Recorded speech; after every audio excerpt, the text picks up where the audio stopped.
Hi everyone, today I am going to talk about the welfare of child and what are the welfare measures which has been taken in order to protect the rights and interest of the children in India.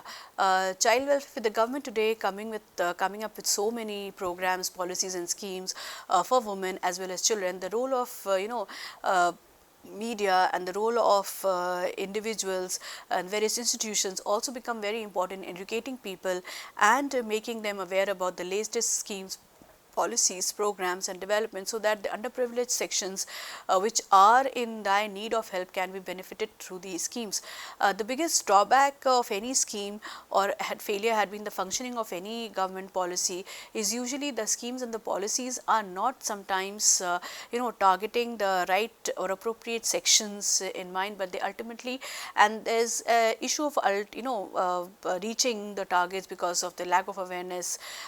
So it is very important that all these schemes which are being implemented, they cater to the needs and aspirations of the children, and they look after it should be properly monitored, implemented and supervised when any programs or scheme, when any program or scheme are initiated. So the Ministry of Women and Child Development, the Government of India, came into existence as a separate ministry with effect from 30th January 2006, with the nodal responsibility to advance the rights and concerns of women and children, who together constitute 68% of the country's population as per 2011 census.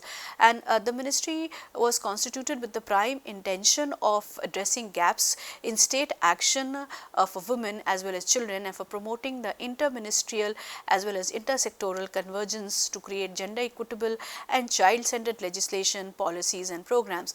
So the ministry today has 6 autonomous organizations. These are National Institute of Public Cooperation Child Development, that is NIPSID, National Commission for Women NCW, National Commission for Protection of Child Rights NCPCR, then Central Adoption Resource Agency CARA, Centrally Social Welfare Board as well as the Rashtra Mahila Kosh. There are certain constitutional safeguards as well as legal legislations related to child protection. If you talk about the constitutional safeguards, Article 15 and 51 states that the state shall prohibit discrimination against any citizen on the grounds of religion, race, caste, creed.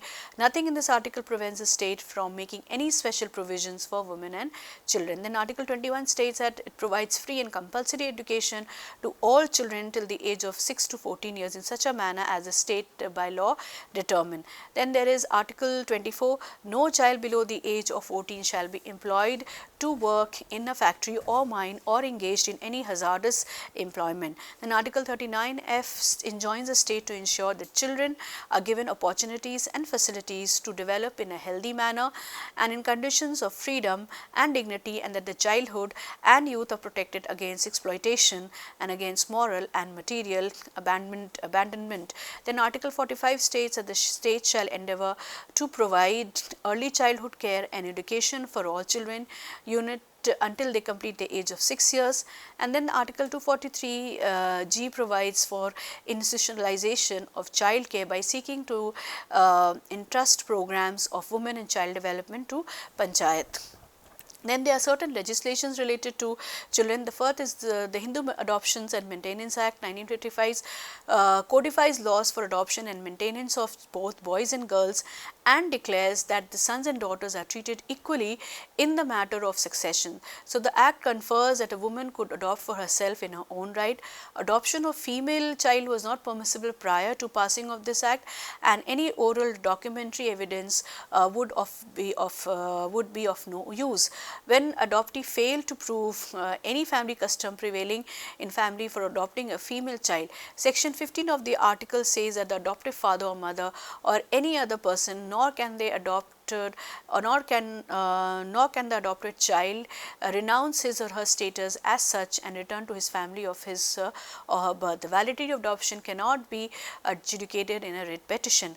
Then the Preconception and Prenatal Diagnostic Techniques Act 1994 regulates the use of prenatal sex determination and techniques, though it permits the use of prenatal sex determination techniques for detecting chromosomal or sex linked disorders only by the registered institution prostitution, but strictly prohibits determination of sex of fetus and killing of female child in the mother's womb, not only by the medical practitioners, gynecologists or pediatricians, but also by any genetic laboratory, counseling center or clinic.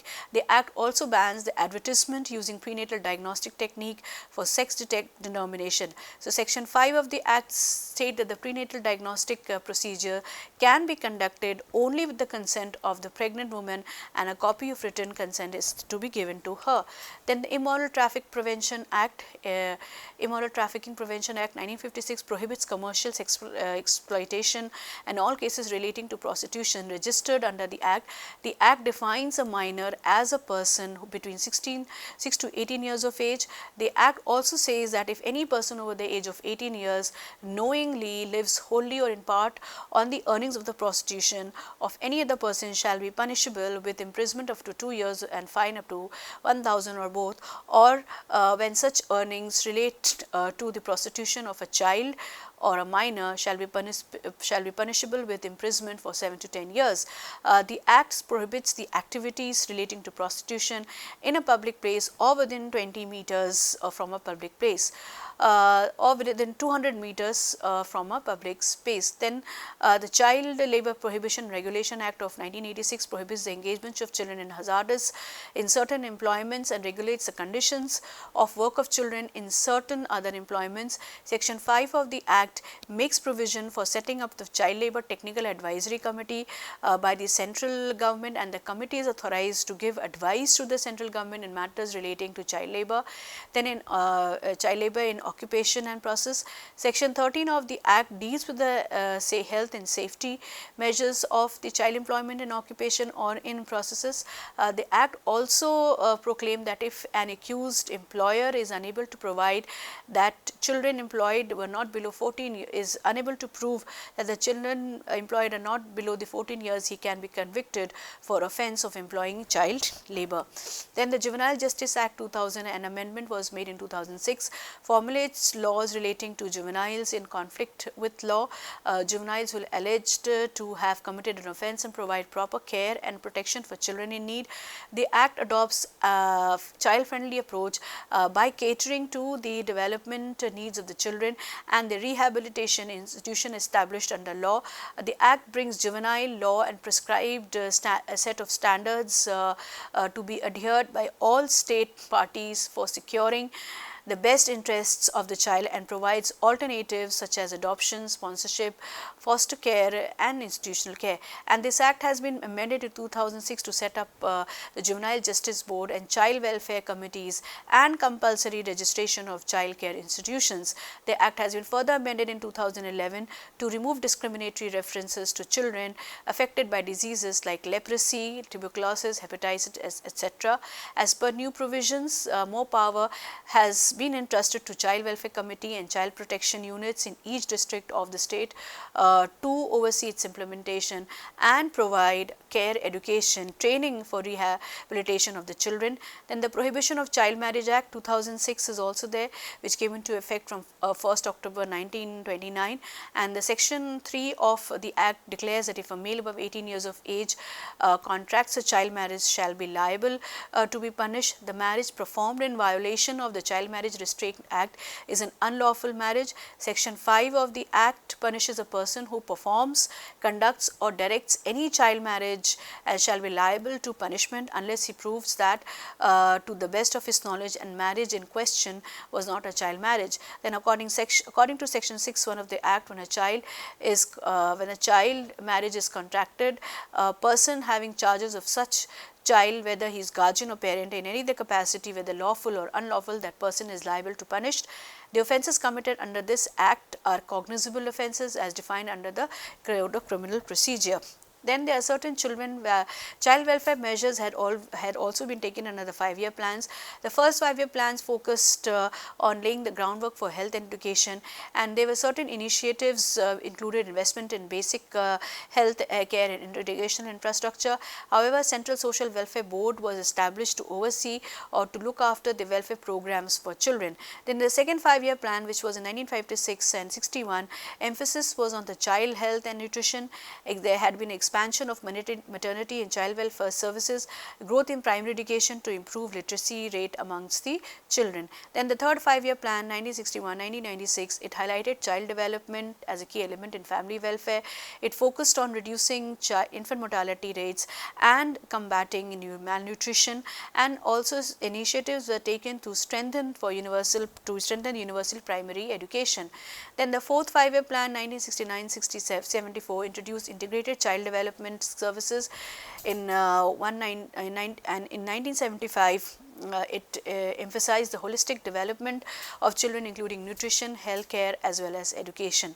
Then fifth 5-year plan 74 and 1979, ICPS formally launched in 1975 as a major program targeting children under 6 years. It aimed to reduce child mortality, malnutrition and dropout rates in the primary education. Midday meal schemes were initiated during this was conceptualized during this plan. Then the sixth 5-year plan 1980-85, it expanded the ICDS coverage. It focused on eradicating child labor as well as protecting the vulnerable children. It emphasized on immunization programs to reduce preventable diseases. Then the seventh 5-year plan focused on strengthening the primary education infrastructure. It also introduced programs like the Operation Blackboard to improve the quality of education in schools, and it continued focus on child nutrition and health care. Then the eighth 5-year plan, it focused on universalizing elementary education through programs like district primary education program, and it also strengthened programs to combat child labor through rehabilitation and education. Then the ninth 5-year plan, it emphasized on women and child development as part of the social development goals, expanding ICDS as well as midday meal scheme to major states and union territories in India. It also laid a lot of stress and focused on girl education and gender equality in child welfare programs. Then the 10th 5-year plan 2002 to 2007 launched Sarva Shiksha Abhiyan to universalize elementary education. It increased focus on reducing child mortality and improving maternal health, and it aimed to achieve Millennium Development Goals related to children. Then the 11th 5-year plan 2007 to 2012, the theme was of inclusive growth with children as a priority. It expanded child health care services under the National Rural Health Mission, and it also strengthened programs to combat child labor and ensure rehabilitation of them. That it focused on the plan also focused on adolescent health under schemes like Rashtra Kishore Swasth Karyakram. Then 12th 5-year plan was 212 in 2017.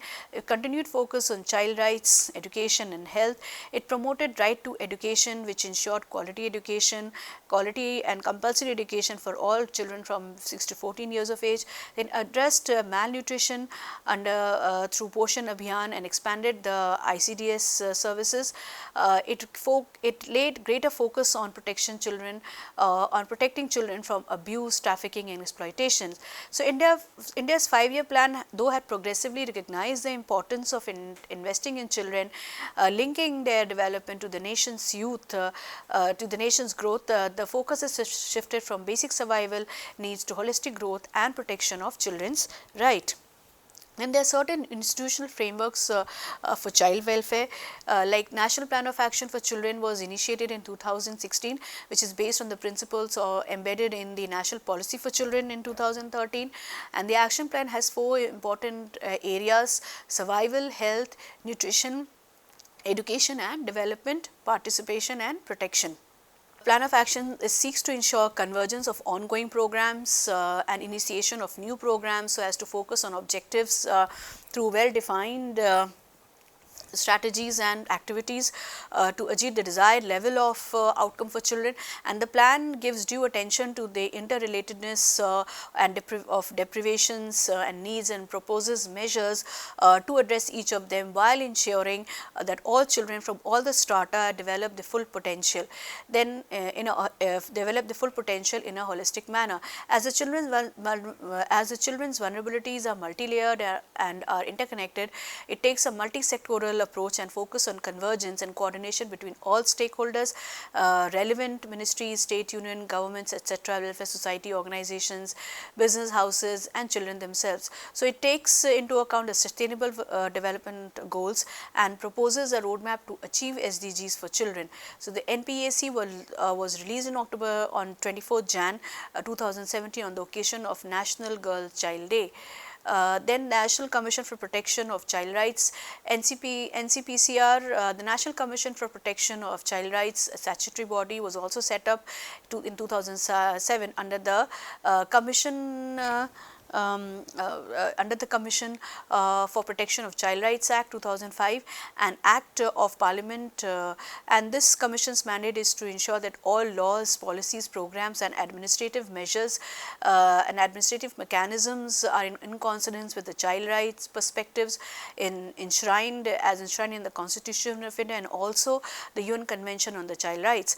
So, the Commission for Protection Act protects, promotes and defined child rights and defend child rights in any country, and in the country the prime objectives of the Commission is to review the safeguards provided for protection of child rights and recommends measures for effective implementation, spread child literacy, ensure inquire into violation of child rights, look into the matters relating to distressed, marginalized and disadvantaged children without family, children of business, inspect juvenile homes and recommend appropriate measures. And the Commission undertakes periodic review of existing laws, policies and programs on child rights and make recommendations for the effective implementation in the best interests. Integrated Child Program Scheme, the Ministry is implementing a centrally sponsored scheme, that is Integrated Child Protection Scheme in 2009-10 through the state government union administration, and the objective of this scheme was to improve the well-being of children in difficult situations and circumstances, as well as reducing the vulnerabilities, as well as reduction of the vulnerabilities to situations and actions that might lead to abuse, neglect, exploitation, abandonment and separation of children from parent. For the effective implementation of this scheme across the country, the scheme envisages a 3-tier service delivery structure at national, state and district level by setting up central project support unit, state child protection societies and state adoption resource agencies and district child protection units respectively. And the scheme provides financial support to state governments, union territories administrations for running services for children either by themselves or through sustainable or through suitable NGOs, and these services include homes for various children, outreach services through Childline, open shelters for children in need of care and protection in urban and semi-urban areas, family-based non-institutional care through sponsorship, foster care and adoptions. Then there is National Institute of Public Cooperation and Child Development. NIPSID, properly known as NIPSID, is a premier organization devoted to the promotion of voluntary actions, research, training and documentation in overall domain of child development, and the current thrust area of the institute relating to child development are maternal and child health, nutrition, early childhood care and education, childhood disabilities, positive mental health in children and child care support services. The institute is also focusing on gender planning and mainstreaming, gender budgeting, economic and political empowerment of women, prevention of sexual harassment at workplace, prevention of gender related violence such as female feticide, female infanticide, trafficking of women and children, child marriages, etc. The main aim of NIPSID is to be seen as an institute of global repute in child rights, child protection and child development by developing partnerships and linkages with national and international agencies and making its training and research activities relevant to the needs of in varying client groups. Then the Central Adoption Resource Authority CARA is an agency which has been set up in June 1990 by the Ministry of Welfare, Government of India to regulate, monitor and promote adoption of orphan, abandoned or surrendered children with the principal mandate of finding loving families for children in need of care and protection pursuant to a decision decision of the Union Cabinet dated 2nd July 1998, the Ministry of Social Justice and Empowerment conferred autonomous status to Kara on March 18, 1999 by registering it as a society under the Societies Registration Act 1860. So, adoptions under the JJ Act 2000 enable placement of children in adoption with involvement of recognized agencies and authorities for ensuring safeguards in adoption placement of institutionalized children as per the provisions of Hague Convention on Inter-Country Adoptions 1993. Kara is designed as a central authority to deal with in-country and inter-country adoption of children. Then there are certain child welfare schemes in India, just like the women welfare schemes. There had been a lot of child welfare scheme which has been run by the government targeting young children in dire need, and these schemes also vigorously promotes promoted vigorously to safeguard the interest of the children, which are the future of a country and which can be safe from any kind of exploitation, abuse, child labor, malnutrition, immoral trafficking and other hardships. First of all, the Integrated Child Development Scheme, which is again a flagship program of the government. It improves nutrition and health status of children up to the age of 0 to 6 years, laid the foundation for proper psychological, physical as well as social development of the child, reducing the incidence of child mortality, morbidity, malnutrition and school dropouts among children. It achieves effective coordination of policy and implementation amongst the various departments to promote child development. The international agencies like UNICEF, USAID, DFID and Care India serve as development partners to provide technical as well as other support to ICDS for its effective operation, and there had been significant improvement in the implementation of ICDS scheme in the 10th and 11th plan in terms of increasing numbers of projects, Anganwadi centers and coverage of beneficiaries, infrastructure development and training programs for field staff, Anganwadi workers and helpers, supervisors and CPD and CDPOs which are organized through district, state and regional centers. The selected indicators are devised under standardized management information system and central monitoring unit which is established in NIPSED for strengthening and monitoring the monitoring system. So, many states have introduced state specific initiative and good practices for the effective implementation of the ICDS scheme.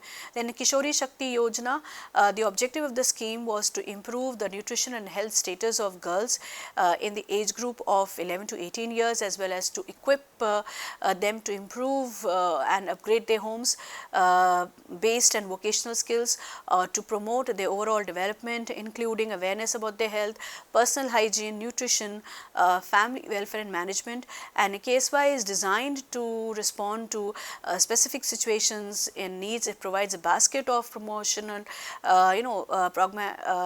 programmatic options to the states and territories to selectively intervene on area specific needs and requirements. Then the National Nutrition Mission to rein in the high nutrition rate among children. The Union Cabinet in 2017 approved setting up of National Nutrition Mission to track if supplementary nutrition meant for pregnant and lactating mothers and children up to the age of 6 years is being delivered to them. India continues to have one of the highest percentage of malnourished children, that is 42% in the world. So, the government has approved 9046 crore for the mission for the period of 3 years. Over 10 crore estimated people will benefit from the program. The National Nutrition Mission will monitor, supervise, fix targets and guides the nutrition related intervention across ministries. Surveillance of benefits will be done through information and communication technology based real time monitoring system. The NM will monitor various schemes contributing towards addressing malnutrition, and the mission will be it will be target reduction for stunting, undernutrition, anemia among children, women and adolescent, and reduced low birth weight. Then Beti Bachao Beti Padhao is another government another scheme which is addressed look after the issue of decline in child sex ratio in 100 gender critical districts. The overall goal of Beti Bachao and Beti Padhao scheme is to celebrate the girl child and enable her to to be educated. It's one of the most popular schemes of the government, which was applauded and gained huge media attention. And the objectives of the school were to prevent gender-based biased sex selective elimination, then ensure survival and protection of the girl child, ensure education of the girl child. Beti Bachao Beti Padhao initiative has two major components: mass communication campaigns and multi-sectoral sections in 100 districts. Then missing trafficked runaway children. Khoya Paya portal, in order to bring citizens participation for protecting children, a new citizen based portal Khoya Paya was launched in 2015, which enables posting of information of missing and sighted children. It also provides facility for matching the two databases, missing and sighted children. Between June 2015 and March 2017, 7671 missing sighted children cases were closed on the portal, and the railway stations are to have NGOs, child help groups, childline unit workings with them for restoration of children to their parents, guardians, or their rehabilitation in the absence of parents or guardians. And the awareness campaigns via posters in railway coaches was launched in 2015, and 1 lakh posters have been put in trains in the first phase. Then expansion of Childline. This Childline is a nationwide initiative for rescuing and assisting children in distress conditions. Over the years, Childline 1098, it's the helpline number, has been extended to 412 locations from 316 cities and will be expanded to another 100 cities soon. Then there's other schemes, schemes related to health and nutrition. National Nutrition Mission has already been taken initiative. Then the Pulse Polio immunization program implemented by the Ministry of Health and Family Welfare covers all the children below the age of 5 years, and the program covers 166 million children in every round of National Immunization Day. Other programs included Universal Immunization Program to control deaths due to acute respiratory infections, control diarrhea diseases, provisions of essential newborn care, prophylactic programs for prevention of micronutrient deficiencies relating to vitamin E, vitamin A and iron, anemia and control program, then integrated management of neonatal and childhood illness, and the other immunization programs like hepatitis B, DPT, etc. Then the reproductive and child health program is being implemented by the Ministry of Health and Family Welfare, which provides effective maternal and child health care. Micronutrient intervention for vulnerable groups, reproductive health services for adolescent. The program integrates all family welfare programs of women and child health and provides need-based, client-centered, demand-driven and high quality services. Then the National Rural Health Mission scheme implemented under the Ministry of Health and Family Welfare also seeks to provide effective healthcare services to rural population, including large population of children in the country.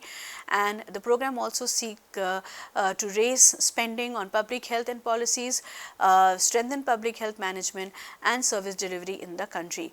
Then there is a scheme for education of children, the Right of Children to Free and Compulsory Education Act.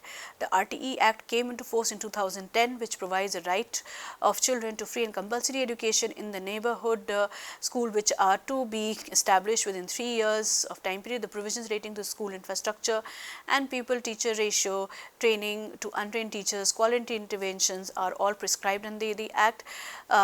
This Act is for all the children. It's a compulsory compulsory education from 6 to 14 years of age. Then the Sarva Shiksha Abhiyan scheme was also provided, aimed to provide free and compulsory elementary education to all children between the age of 6 to 14 years by 2010, and the scheme provides school infrastructure and quality improvement in education of the children.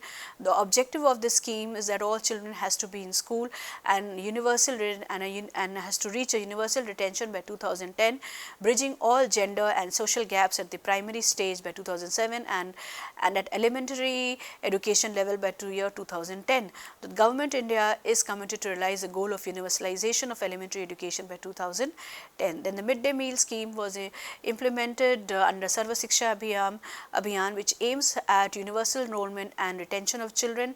Under the program, nutrition and snacks are provided to the children attending schools. The national program for education of girls at elementary level is being implemented by the Department of Education, which adopts a community-based approach for the development of children under difficult circumstances to check dropout girls, smoking girls, girls from marginalized social group, girls with low levels of achievement, to gain quality elementary education and develop self-esteem of the girls. Then the Kasturba Gandhi Balika Vidya scheme enables opening of special residential schools for the girl child belonging to scheduled caste, scheduled tribes and other backward classes and minority in educationally backward areas having low female literacy. Then their scheme for providing quality education madrasa has also launched to bring about qualitative improvement in the madrasas to enable Muslim children to attain educational standard as per the national education system. Then the other programs also included the model school scheme, Rashtriya Madhyamik Shiksha Abhiyan, inclusive education for disabled, construction of girls hostel for secondary at higher secondary schools, which are introduced to promote secondary education. Then there are certain schemes for rehabilitation of children. The integrated program for street children by the Ministry of Social Justice and Empowerment seeks to provide destitution of children who are without homes and family ties and are vulnerable to abuse and exploitation. The program rehabilitates these children and facilitates their withdrawal from life on the streets. Then the integrated program for juvenile justice seeks to provide care and protection to the children in difficult circumstances and in conflict with law. The special feature of the scheme include establishment of a national advisory board on juvenile justice, creation of juvenile justice fund, training of judicial, administrative, police and NGOs responsible for the implementation of JJ Act, which brings quality improvement in existing infrastructure, expanding non-institutional services like sponsorship and foster care as an alternative institutional care. Then the child helpline is also a toll-free helpline service which is run with the support of Women and Child Development Ministry and is working in 72 cities across the country. Anyone can call for any assistance for the interest of children. Then the child budgeting identifies budgetary allocations of central and state governments to address specific needs of children through child specific programs, identify major constraints for effective utilization, devise methods for tracking expenditure and monitoring performance relating to child development programs. Then the elimination of child labour program which has been implemented by the Ministry of Labour, Government of India, sanctions rehabilitation of working children and elimination of child labour. The national child labour projects have been set up in different areas to rehabilitate child labour. Under the NCLP, special schools have been established to provide non-formal education, vocational training and supplementary nutrition to children withdrawn from employment. Then the Sishu Graha scheme is also being implemented by the Ministry of Women and Child Welfare to promote adoptions of abandoned, orphaned, destitute children within the country and ensure minimum standards of care for children. And then there is a scheme for welfare of orphans and destitute, which is again a centrally sponsored scheme under the Ministry of Women and Child Development, and the main objective of this program is to provide shelter, care, health care and nutrition, education and vocational guidance to orphan and destitute children within the age group of up to 18 years for boys and up to 25 years for girls. And in addition to this, 3 pilot projects have been implemented to combat trafficking of women and children, that is combat trafficking of women and children for commercial sexual exploitation under sanction of tradition. Then combat tracking of women and children for commercial sexual exploitation in source areas, and combating trafficking of women and children from commercial exploitation in destination. With this, I end my lecture on the welfare measures, the constitutional safeguards, legal legislations related to child protection, as well as the provisions under the 5-year plans. It is needless to say that though India has a comprehensive legal regime and policy framework to protect the rights and interests of the children, greater momentum is still required for effective implementation of these policies and programs for the well-being of the children by improving the level of education, health as well as nutrition. Above all, a just and fair environment is desirable for all children at home, school or any other place with growing mind and healthy body to see a shining tomorrow and ultimately to become responsible citizen of India. Lastly, I would like to say that though the government has initiated really good schemes for women and child welfare, but more than schemes and more than laws, social discussions, debate, promotion and awareness are the areas which need to be addressed to deal with the concerned problems. The day when these schemes and programs will reach each and every corner of our country, then our developing country will emerge as a developed and prosperous nation. And the government has made many schemes for child development and empowerment of women. But women in rural and backward areas know only about 2 or 3 such schemes and out of all.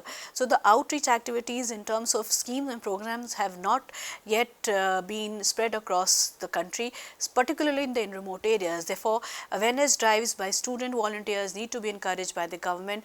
There has to be awareness, there has to be a campaign. The role of media should also be very effectively can be played, where they must go to villages as a part of the recreational program and should educate people about these schemes and programs. There is an immense need to promote the outreach of such schemes, and media can also play a very instrumental role in this. Thank you everyone. That is all about my welfare about women and child, and in the next lecture I will take about welfare of youth as well as minorities. Thank you.